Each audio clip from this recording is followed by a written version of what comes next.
An emotional day outside the U.S. Supreme Court Wednesday. We'll stand with you, Arizona.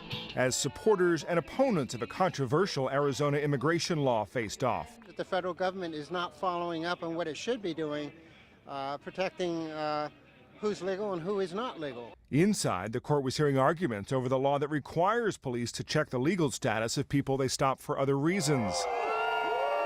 Arizona Governor Jan Brewer was booed as she left the court. She signed the measure into law 2 years ago and remains steadfast in her support of it. I feel that they gave, and the comments were made that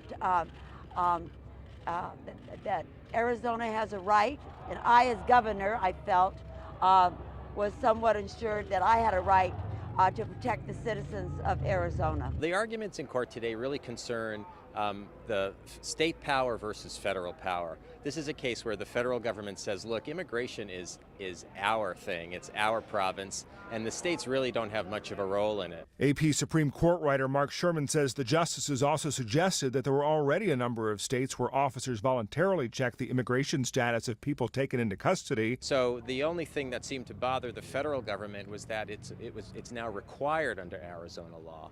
And the justices just didn't seem to see that much of a difference. It's very early in the federal government's argument. The Chief Justice essentially started things off by making clear that this isn't a case about profiling. This isn't really a case about the Fourth Amendment. It's really a case about the preemption and the relationship between the federal law and the state law. The court should make its decision by the end of June. Matt Friedman, Associated Press.